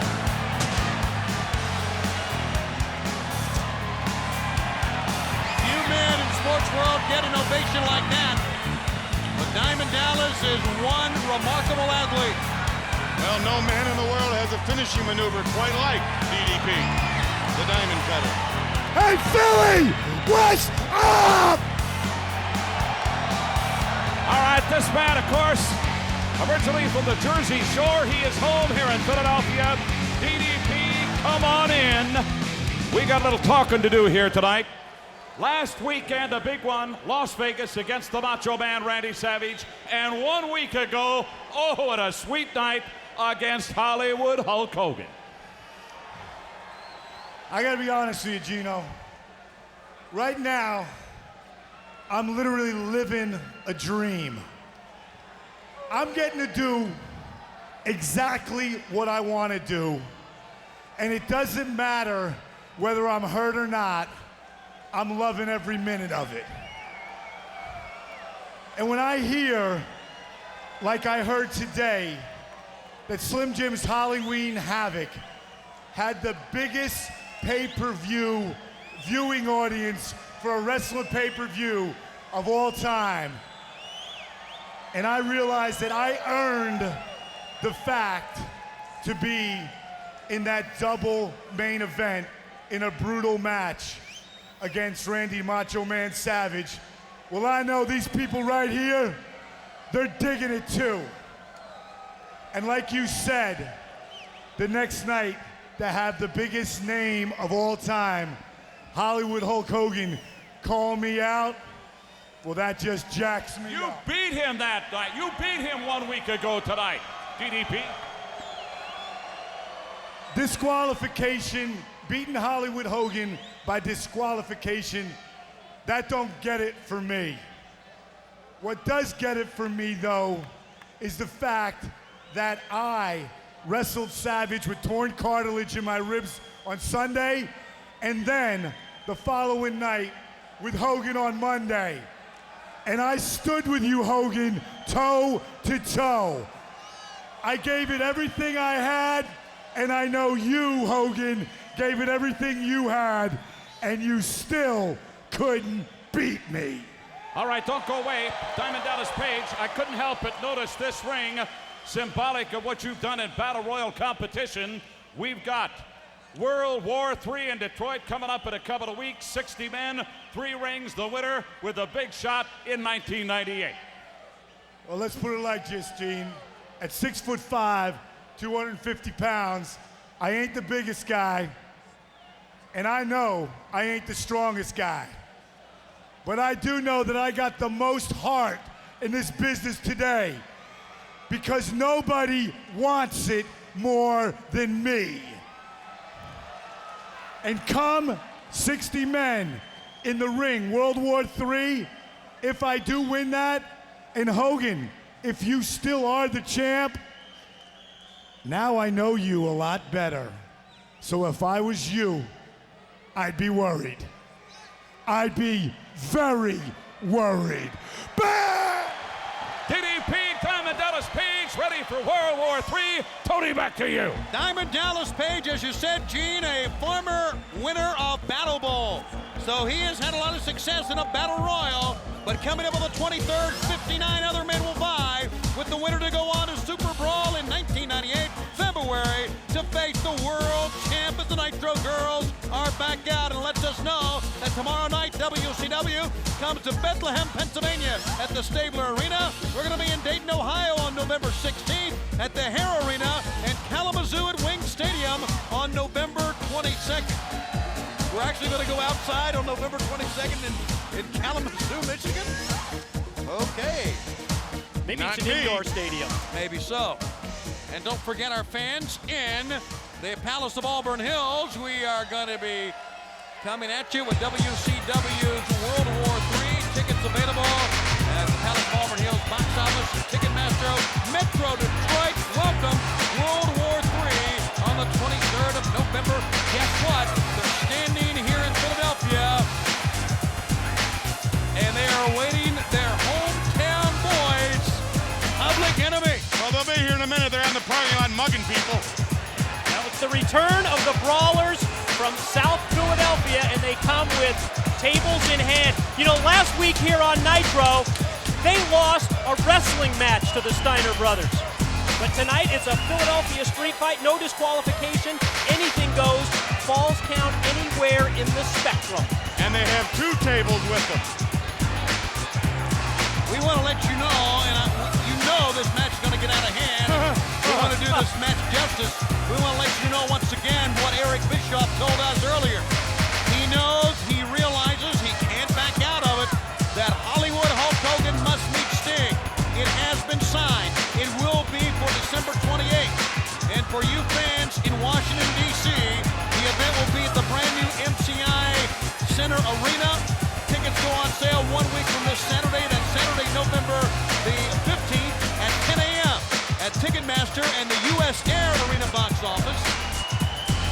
He can't deny that, but Bischoff tells us that 1 week from tonight, when Nitro comes to Memphis, Tennessee, and you'll see it live, the NWO will be back, including the man they call the big man, Kevin Nash.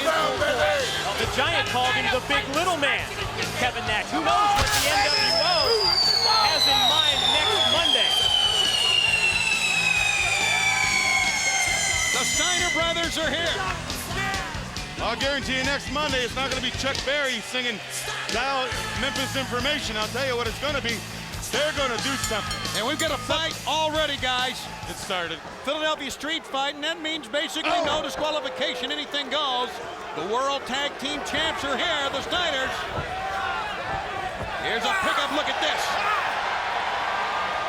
Steiners are powerful, they are big, they can do it all, but they are in public enemies type of match, guys, that we've said so many times. They're looking for their table already here, or at least something they can use. Sledgehammer. And the tag team titles are at stake in this matchup. And remember, as we mentioned earlier, falls count anywhere in the building. Oh, and we're just going to follow this as best we can. It's going to be a lot of fighting. That's going to go everywhere through the spectrum here. Whoa!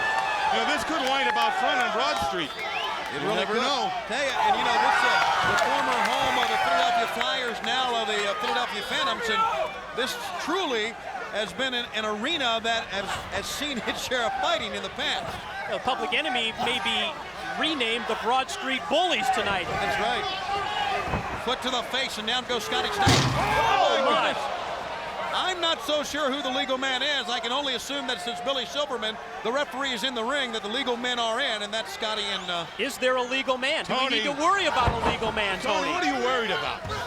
You're always worried about things. I'm not worried about anything. You got 4 guys in the ring. If falls count anywhere, they're bringing out tables, chairs, pool, and chainsaws, and you're worried about who the legal guy is. The only thing I'm worried about is next week, what in the world is going to happen when the NWO comes out in full force, what they have in store for us and what they have in store for WCW, to be honest with you. That's the only worry I have. Well, it's a big worry, and I don't blame you.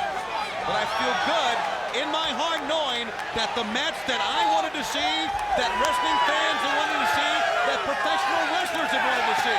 And let's face it, Mike Tenay and Bobby Heenan, professional wrestlers, most of them, were wrestling fans before they became wrestlers. So the fan and all these wrestlers, they want to see Sting and Hogan as well. Now, can you imagine everyone at Starrcade, the entire locker rooms are going to be emptied for Sting against Hogan. It's just that important. No doubt about it. And I know people now that I've talked to at airports, hotels, restaurants that aren't wrestling fans, but they're talking about it now and they become wrestling fans because of WCW and what's going on right here. Rocco Rock is stalking. Holy Moses, are coming over here. Real close. Oh, see ya. Look out. Wait a second. Now, wait. Oh! Look out.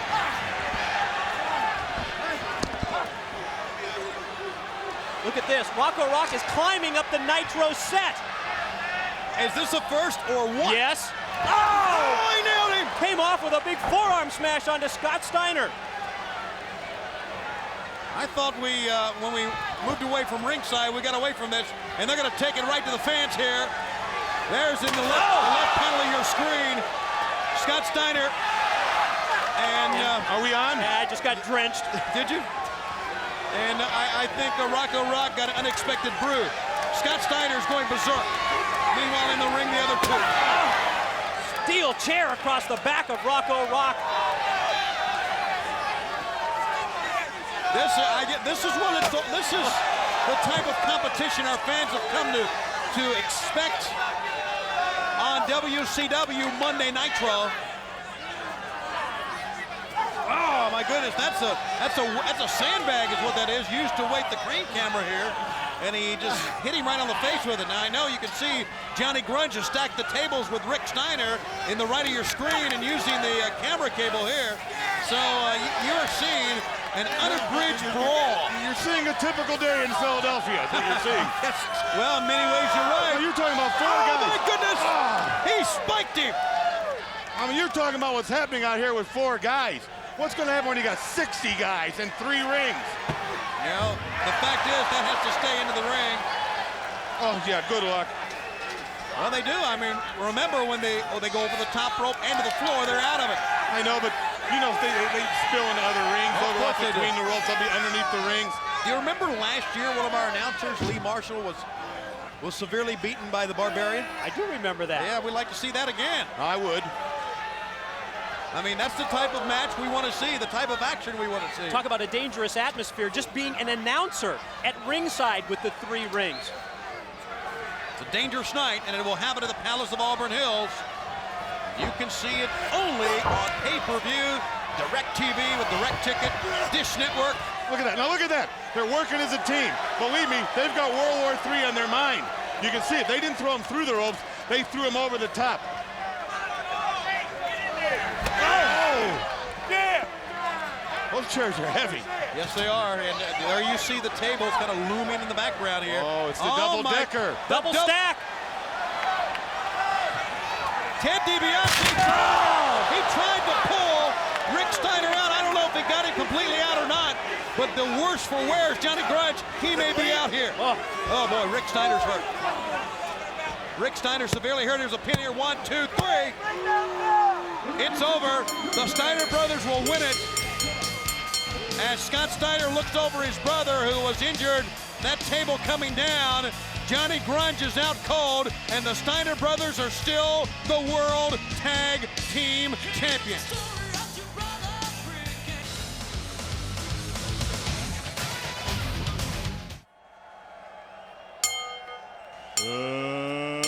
Ladies and gentlemen, it's time for the WCW Monday Nitro main event. Once again, WCW takes on NWO in a grudge match.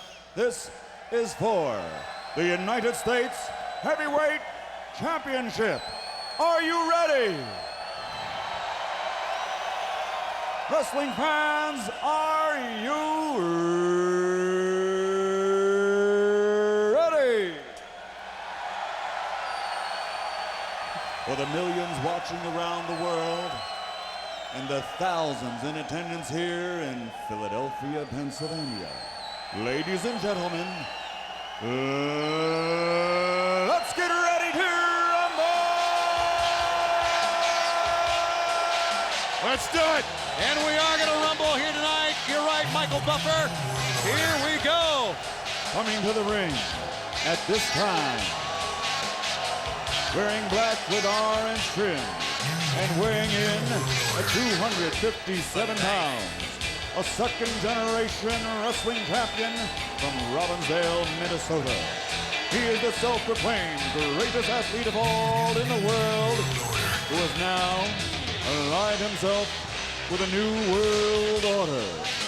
Ladies and gentlemen, the creator and master of the Hennigplex, the defending United States Heavyweight Champion, Curt Hennig. Well, now let's admit tonight we know that they travel in numbers. We know that they are a group, that they stay together. We have only seen here tonight Scott Hall and Curt Hennig.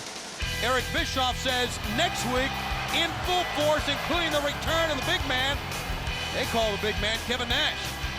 You know, Eric Bischoff is very upset. I heard the way he talked to you earlier. He's usually in command of everything he does. He And seems now worried making now. his entrance to the ring, wearing black with white and weighing 265 pounds. From the windy city of Chicago, Illinois, he is recognized as one of professional wrestling's most imposing physical specimens. He is a former WCW World Television Champion, former WCW U.S. Heavyweight Champion, the former WCW Heavyweight Champion of the World, the master of the torture rack, the total package, Lex Luger. One of the most prized titles in the entire world. Many legendary performers, wrestlers, athletes have held the U.S. title. Lex Luger has had a great year. He held the World Heavyweight title earlier this year, and as we saw, Mike, today, in our look back at World War III of last year, Luger, although he did not win it, one of the last three in, and proved that anyone, regardless of size or weight, can be racked. And Luger certainly has to be considered one of the favorites going into World War III this year, and then who knows what happens after that? Could it be Luger against Hogan again? Now Luger's beaten Hogan. He's had him up in that torture rack. I mean, he's made Hogan yell and scream. What about Luger against Sting, though? I mean, these guys have been together for years, business partners outside the ring. I think Luger would love the opportunity, even though he's friends with Sting, to get back in. And you know, yeah, but look at what is at stake. You don't have any friends when it comes to this. Look what's at stake. Yeah, you know, and you're right. The battle with Hogan and Sting is going to loom as not only the biggest world heavyweight title match ever. It's going to be crossroads for our sport.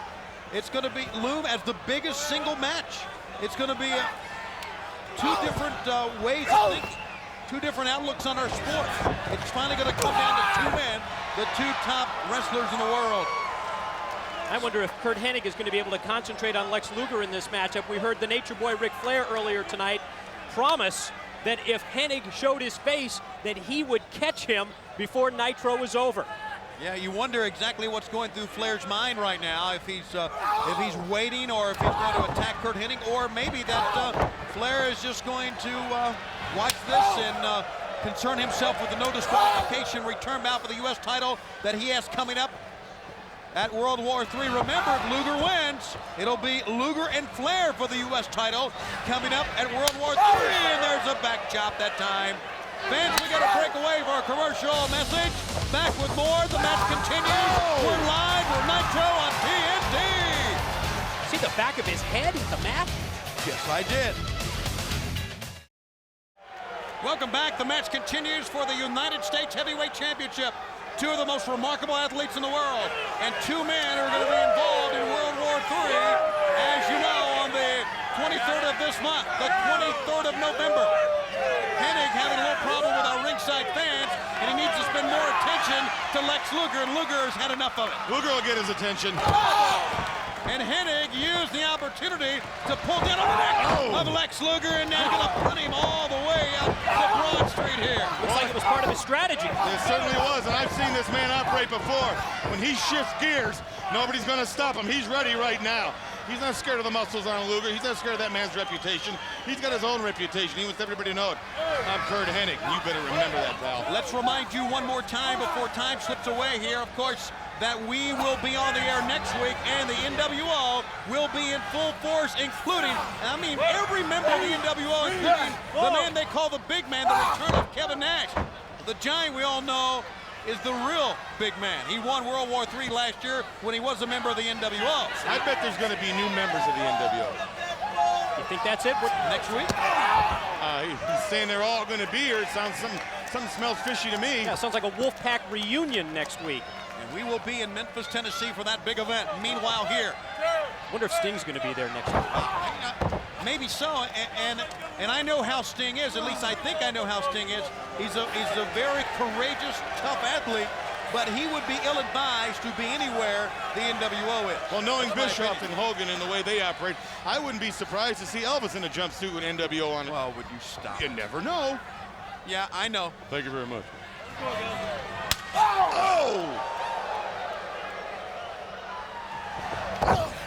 Snapmare takeover. Snap neck takeover. Cover here, 1, 2, we got it. And Hennig almost got the win that time on Lex Luger.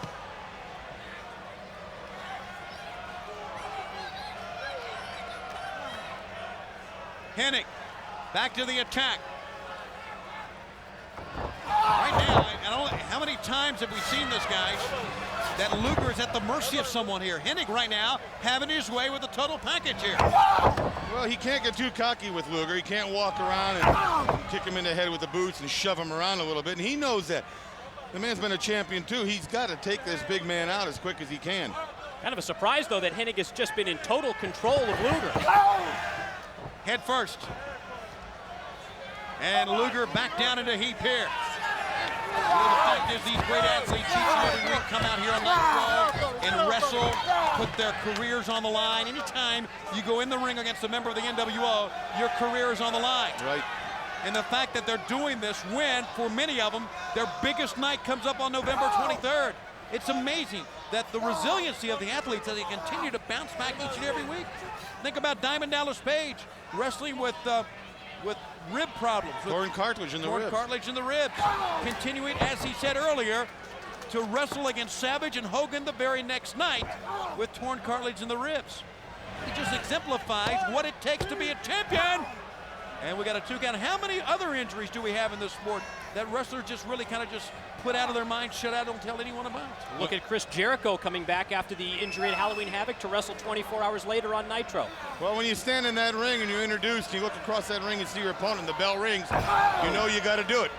Nothing else to do. Luger starts to mount a comeback. Maybe he's back up to his feet here. I really think the announcement, the signing of the contract that happened on Tuesday during the Soul on Devil's Island really just sparked the entire wrestling world. Really sent a shockwave, if I can use that term, through WCW. And I really think, as a result, the athletes, tag team singles competition, are really picking up the intensity because of it. Well, now can WCW take advantage of that momentum that they've gained now, or is the NWO going to put a halt to that momentum next Monday? That's one of the reasons they're going to be here to stop it.